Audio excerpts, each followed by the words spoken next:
order to understand where we are today, let's follow the line of blood and money throughout the past 4 decades. 1979, after the Islamic regime occupied Iran, they did not only execute their opponents inside of the country, they went on an international killing spree.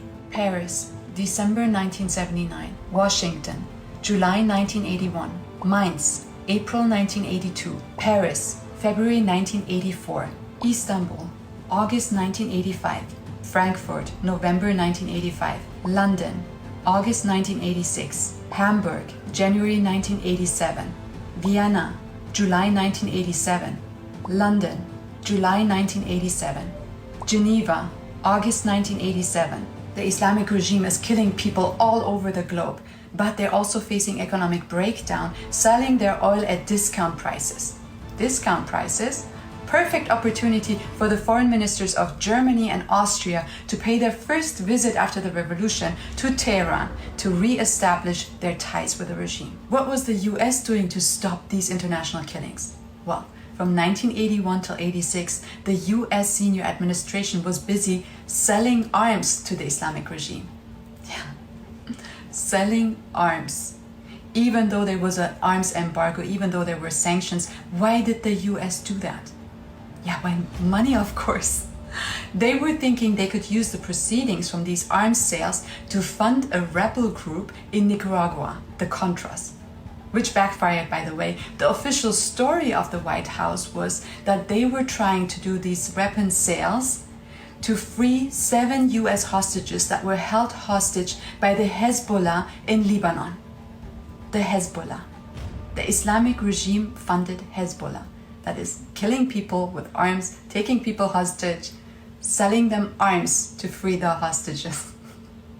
Yeah, everybody got that, okay. 1988. Supreme Leader Khomeini issues a fatwa on the political prisoners. He forms a death committee. One of the members of this committee is Ebrahim Raisi, who right now is the president of the Islamic regime. More than 30,000 political prisoners were executed in this massacre. In the next 10 years, from 1988 to 98, a series of disappearances and murders of over 100 opposition figures, intellectuals, dissidents, and critics of the regime happened inside and outside of Iran. These are called the chain murders of Iran. One of the prominent names that are never forgotten, which are murdered in the chain murders of Iran, is Shahpur Bakhtiar, the former prime minister of the late Shah and the leader of the national resistance movement of Iran. In 1981, he and his secretary were stabbed to death in their residence in France. This week is the anniversary of his murder and the murder of Feridun Farrokhzad. Feridun Farrokhzad was a well-known singer, actor, poet, TV and radio host, humanitarian, and well-loved political opposition figure. In 1992, he was also murdered in his residence in Bonn, Germany. One of the key reporters who investigated the chain murders of Iran was shot in the head and paralyzed for life. With more than 100 murders all around the globe and inside Iran, there was so much bloodshed, so much pain, that the US decided it's time for another form of diplomacy, called sports diplomacy.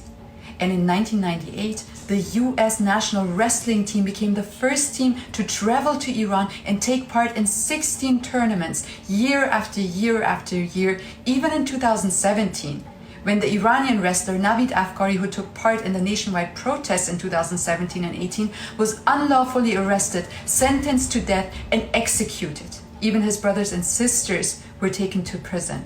One of his brothers is still in solitary confinement. And with the beginning of the millennium, also began the deep friendship between the tyrants of the regime and Western companies and governments. In 2004, the president of Iran's Chamber of Commerce said, "For us, Austria has become the gateway to the European Union." Yeah, Austria was good at that, but not as great as Germany. By 2007, the German company Siemens reported a record deal of 465 million euros with the regime. By 2008, 75% of all industrial companies in Iran used German technology. That's why Germany was very eager to block all unilateral sanctions against the regime. In 2008, the German exports to the regime are at an all-time high of 5 billion euros per year.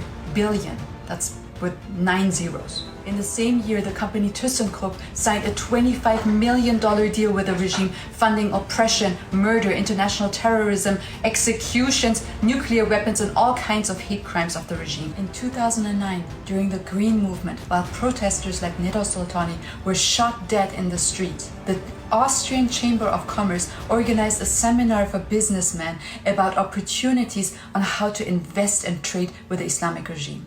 Austrian exports grew to 350 million euros per year.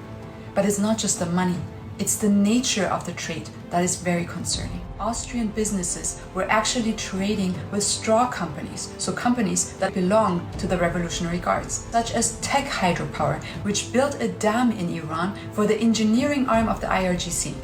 Remember IRGC? This is the regime's military, not the people's military. They defend the regime. They control the economy. They control power, energy, communications. They build energy machinery. They build banking structures. And oh yeah, they murder and rape men, women, and children. And they're also in charge of the regime's nuclear programs and missiles. They develop commercial bodies that work undercover all over the world to obtain equipment, knowledge, technology, and they're trying to circumvent sanctions by specializing on dual-purpose technology and equipment, which means that you can use that equipment for two purposes, civilian purposes like medicine, for example, but they're also essential components of the development of nuclear weapons and missiles. In 2010, the company Siemens is so much under international pressure that they announced they will pull out of Iran.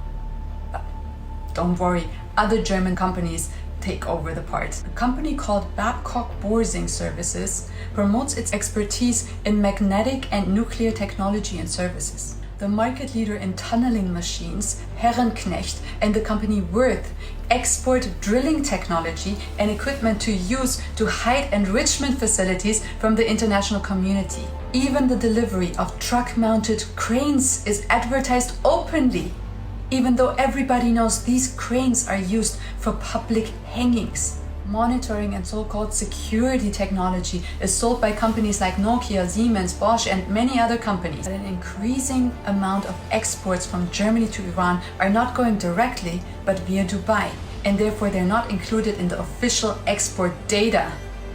That's the way to circumvent sanctions. Sanctions? What sanctions? Let's not forget that the Islamic regime throughout all these years are invited to human rights conferences or the Munich Security Conference, for example, every single year.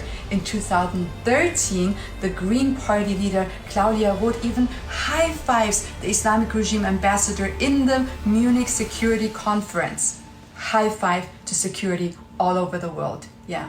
And in 2015, of course, the Islamic regime and the world powers reached a deal called the Nuclear Deal, or the JCPOA, where they're lifting UN sanctions. And in 2016, everybody is just visiting everybody. The German vice president is traveling to Iran to promote trade. The Minister of Intelligence of the Islamic regime flies to Berlin to, I don't know what to do there. And President Rouhani is invited to go to Rome, where they're covering up the statues to spare them the view of nude old sculptures. In 2017, Sweden's feminist government women's delegation even goes to Iran, and all of the women there in that delegation cover up their heads with a mandatory hijab, promoting feminism everywhere, but not in Iran. At the same time, their Swedish citizen Ahmad Reza Jalali is taken hostage there and receives the death sentence for corruption on earth. And while everybody is jamming with the Islamic regime, visit me, no, I visit you, they're sending another one of their Ministry of Intelligence officials, Asadullah Assadi, disguised as a diplomat from Austria, who takes a bomb from Austria over Germany to Paris to kill hundreds of opposition figures and politicians from the US and Europe in one event. That event was thankfully stopped and he was arrested, but remember his name. In 2019, another wave of nationwide protests is repressed and stopped by the violence of the regime, killing 1,500 protesters and stopping the movement. And what did our Western nations do to stop this kind of killing? Germany, France, and the UK create the Instex mechanism by which they can continue their trade with the Islamic regime and bypass those sanctions. Belgium, Denmark, Netherlands, Sweden and Finland happily joined into the fun. In 2020, the pandemic hit, but not as hard as the Islamic regime hit its people. In January of 2020, the Islamic regime shot down a passenger flight, killing 176 people. Nationwide protests broke out, which were again leading to nationwide mass executions and people standing in front of the prisons trying to stop the madness. 3 new European dissidents were kidnapped: Habib Chab from Sweden, my dad Jamshid Sharmat from Germany, and another German citizen, Nahi Tarabi, inside of Iran. Navid Afghari, the Iranian wrestler who was arrested while the wrestling team of the US was in Iran, is executed. And by the end of the year, in December, another French blogger and dissident, Ruhollah Zam, who was also kidnapped and taken to Iran, is executed. At the same time, the foreign minister of the Islamic regime, Mr. Zarif, is invited to Germany, France, UK, Spain and Italy. And all of these countries are combining their efforts to prevent the snapback mechanism of the JCPOA, because the regime didn't follow what they promised, and now sanctions could be reapplied, and Western governments don't like those sanctions. In 2021, in Khuzestan, nationwide protests break out after a fatal water shortage, and again the regime is all over the place, killing men and women, and activists ask the Western nations help to stop this. Well, what does the world and the UN do? They promote the Islamic regime to the UN's Women's Rights Commission. In February 2022, the sham trial of my father, German hostage Jamshid Sharmat, starts in Tehran to decide if he will be condemned to death by the regime. At the same time, Germany invites the foreign minister of the Islamic regime to the Munich Security Conference to talk about, and I quote, the art of the deal, Iran and the future of the JCPOA. And later on meets with the German foreign minister Annalena Baerbock to save my dad's life, to free the hostages, to do anything human life related? No, silly. Follow the line of money and oil and you will see this talk was of course about the revival of the JCPOA. And while the innocent people all over Khuzestan and all over Iran are butchered by the regime, the president of Austria congratulates the incoming president Raisi.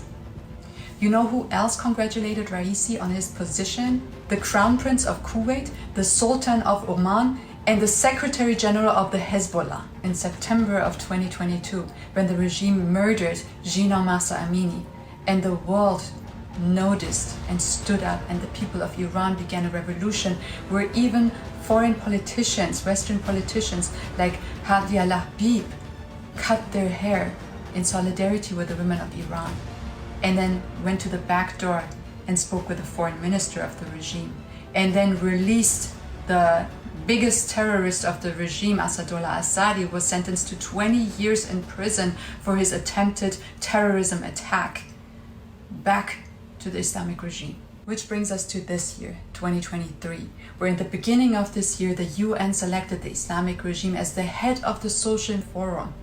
Makes total sense. And President Raisi, the president of the Islamic regime, 1 month from now, will be invited to speak in New York at the UN's General Assembly once again. See, I have to be honest with you. I was able to Google all of this information last night and make a video out of it. So looking at this line of bloodshed and of money, I can be sure that right now all of you guys can see this regime, the most evil regime that is every single day, not just since last year, every single day for 4 decades, hanging people to death, executing them in the most evil way of strangulating them to death and kidnapping people all over the world, sentencing them to death, taking people hostage, assassinating people, while meanwhile other people are continuing trade and business with them as if it's something normal. This is not normal. This is absolutely insane. To the decision makers of this world, to the politicians that are out there, you cannot say, I cannot believe that you did not know about this. And if you did not know about this, now you know about this. So show us right now, knowing about all of this, does that make you mad? Can you see the insanity of what you've been doing? And if you can see that, what are you willing to risk? What are you willing to give up to change this madness and come on our side and fight with us for what's right?